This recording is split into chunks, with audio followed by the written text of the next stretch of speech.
24 घंटे में से केवल आधे घंटे अपने घर में एकांत बैठकर, स्थिर बैठकर मन की गतिविधियों को देखते रहने की साधना है ध्यान प्रेमियों की साधना।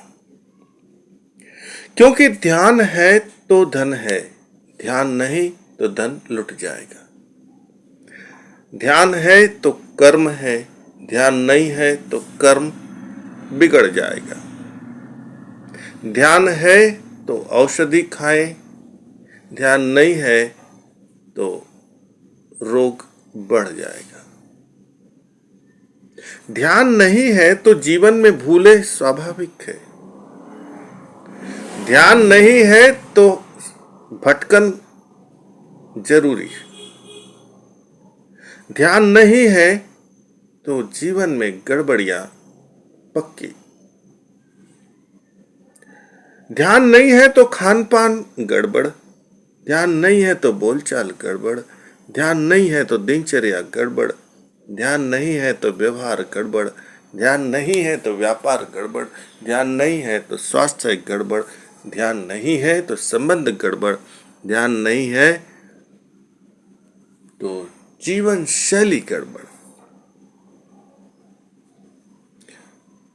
इसीलिए ध्यान की जरूरत है और ध्यान स्वयं का ही करना है। ध्यान मन का ही करना है, मन को ही देखना है। ये मन क्या करवा रहा है, ये मन क्या करवाता है, ये मन क्या नहीं करवा रहा है, ये मन हमें कहाँ से भटका रहा है, ये मन हमें कहाँ से चुका रहा है। हम कितना भी धन कमा लें, हम कितना ही सम्मान कमा लें, हम कितना ही ज्ञान कमा लें, लेकिन ध्यान नहीं है तो सब व्यर्थ सा मालूम होता है। ध्यान नहीं है तो चक्कर पे चक्कर, ध्यान नहीं है तो भूलों पे भूल, ध्यान नहीं है तो भटकन पे भटकन। ध्यान है मन का दुरुस्तीकरण, ध्यान है मन की सर्विसिंग, ध्यान है मन की स्वच्छता।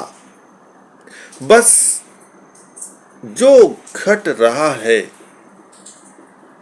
उसमें उपस्थित रहना है। जीवन में हम जो कुछ भी कर रहे हैं उसमें शरीर, मन और हृदय का एक साथ उपस्थित होना ही है ध्यान। और ध्यान में सबसे महत्वपूर्ण होता है निज कर्मों की प्राथमिकता, बुनियादी कर्मों की प्राथमिकता। जो निज कर्म है, बुनियादी कर्म है, आवश्यक कर्म है, उनको टालना नहीं, उनको पालना नहीं, उनको पूरा करने की साधना है ध्यान। डरो मत, ध्यान करने से बिल्कुल मत डरो, क्योंकि ध्यान करने से मन को छूटना पड़ता है। एक दिन सबको मरना है, सब कुछ छूटना है, लेकिन ध्यान करने से मन से बहुत सारी चीजें छूट जाती है।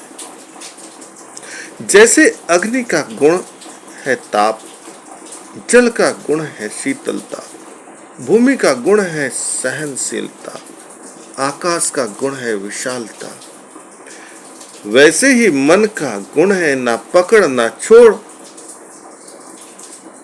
बस इतना समझ लीजिए, मन न किसी चीज को पकड़ता है ना छोड़ता, बस उलझा के रख लेता है। बस सारी रोग दुख की जड़ यही है।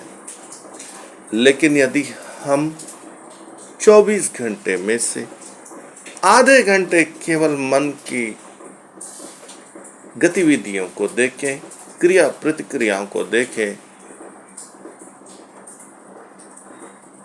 तो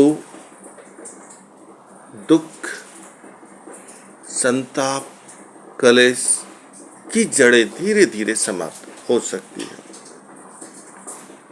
और अपने हृदय पर अपनी दोनों हथेलियां रखिए, आंखें बंद कीजिए और हृदय की धड़कन को सुनिए। क्या कहता है आपका हृदय? जब आप अपने हृदय से जुड़ते हैं, अपने अस्तित्व से जुड़ते हैं, शरीर के भीतर सकारात्मक ऊर्जा संचरित होती है। अपने हृदय पर दोनों हथेलियां रखें। कुछ देर स्वयं के हृदय की धड़कन को सुने, स्वयं के मन को स्वयं के हृदय से जोड़ें और हृदय और मन के योग को अनुभव करें, आनंद करें। और यह भी हो जाए कुछ देर, तो इसके बाद दोनों हाथ की हथेलियां अपने नाभि स्थान पर रखें और देखें कि नाभि में किस प्रकार की क्रिया और प्रतिक्रिया होती है। नाभि शरीर का केंद्र, 72,000 नाड़ियों का केंद्र, और आपने अपनी हथेलियां उस पर रखी और आप अपनी हथेलियों पर जो अनुभव करेंगे, बस वही आपके भीतर तनाव मुक्ति का स्रोत बन सकता है। वही आपके भीतर रोग मुक्ति का स्रोत बन सकता है। वही आपके भीतर दुख मुक्ति का स्रोत बन सकता है। केवल अपनी दोनों हाथ की हथेलियां अपने नाभि स्थान पर रखें और नाभि को अनुभव करें, नाभि की क्रियाशीलता को अनुभव करें, नाभि की सक्रियता को अनुभव करें और अनुभव करते करते भीतर सकारात्मक ऊर्जा का आनंद भी अनुभव करें। केवल एकांत में बैठना, 24 घंटे में से आधे घंटे अपने मन को देखना बड़ा कठिन कार्य नहीं है, लेकिन मन इस बात को राजी हो जाए, और मन राजी न हो तो मन को राजी करवाना ही पड़ेगा, क्योंकि ध्यान है तो सब कुछ है और ध्यान नहीं है तो कुछ भी नहीं है। और फिर हमें स्वयं का ही ध्यान करना है। अपेक्षा क्यों कि कोई दूसरा हमारा ध्यान रखे।